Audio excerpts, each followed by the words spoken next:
बहुजन समाज के सामाजिक कार्यकर्ताओं जैसे गाँव उठा है।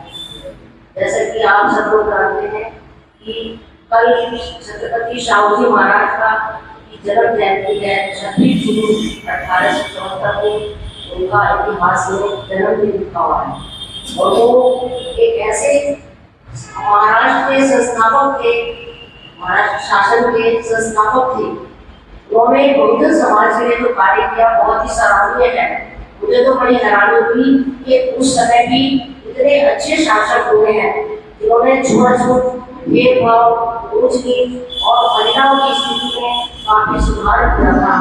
और आज भी हम बड़े आदर के साथ उनका सम्मान करते हैं। बाबा साहब को हमने स्कॉलरशिप देकर उच्च शिक्षा के लिए प्रेरणा दी।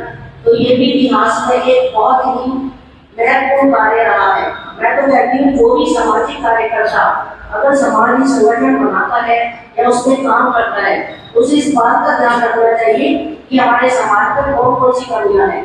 समानता की, स्वतंत्रता की, न्याय की, ये लोकतांत्रिक भावनाओं की, अपने अधिकारों की सुरक्षा, उन अधिकारों की सुरक्षा, इन सभी पर भी ध्यान देना चाहिए।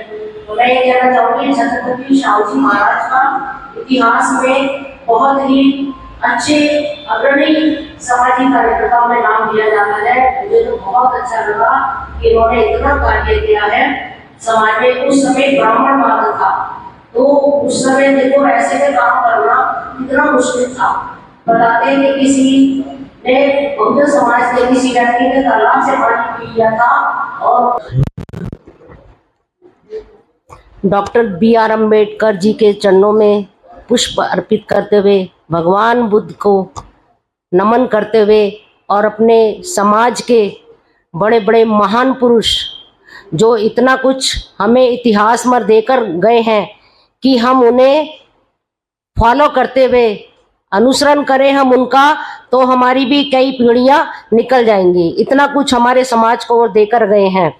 और सबसे पहले आज जो हम भारतीय लोकतांत्रिक समाज महासंघ के मंच पर जो ये कार्यक्रम हो रहा है, मैं तो कहूँगी कि ये जो लोकतांत्रिक वाले हैं ये तो गोताखोर हैं, जो समुद्र में से पता नहीं कितनी सारी संपत्ति और इतनी सारी चीजें निकाल कर लाते हैं कि आज उन्होंने छत्रपति शाहू जी महाराज की जो जन्म जयंती मना रहे हैं कि ये नाम जब हमारे सामने आया तो हमें भी लगा कि इन्होंने इतिहास में अपने समय में सबसे पहले तो 26 जून 1874 में इनका जन्म हुआ था कोल्हापुर में, और ये महाराष्ट्र के प्रशासन के संस्थापक थे।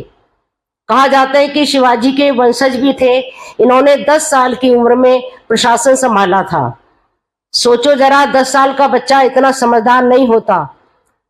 चलो उसके बाद ये आगे धीरे धीरे इतने अच्छे शासक बने कि इन्होंने बहुजन समाज के लिए, उस समय ब्राह्मणों का बहुत बाहुल्य था, वो अपनी मनमानी कर रहे थे। ऊंच नीच, भेदभाव, जाति पाति, ये सारी बातें, महिला उत्पीड़न, ये सारी बातें फैली हुई थी। उन्होंने इसमें हस्तक्षेप किया। सबसे पहले तो बाबा साहब को स्कॉलरशिप दिया जिससे उन्होंने उच्च शिक्षा प्राप्त की।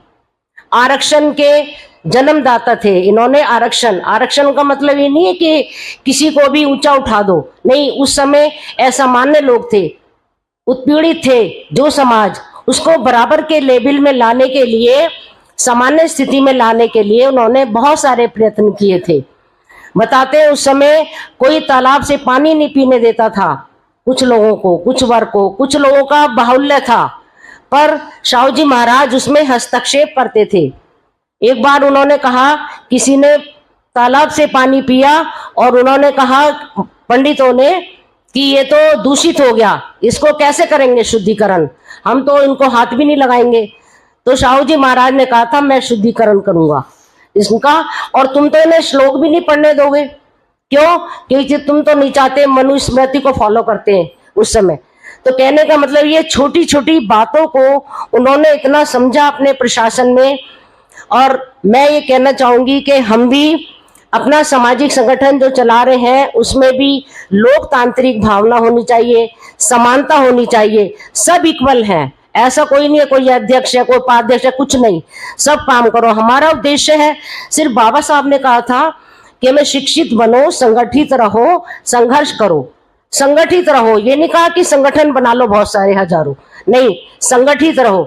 संगठित कब रहेंगे? जब हमारी मानसिकता एक होगी, हमारी विचारधारा एक होगी और हम बाबा साहब के फॉलोवर बनेंगे।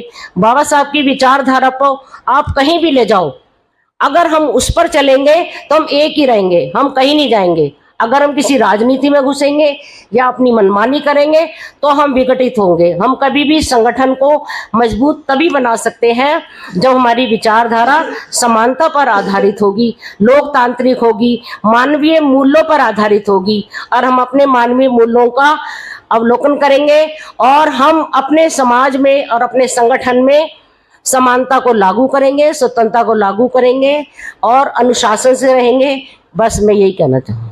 जय भीम, नमो बुद्धाय।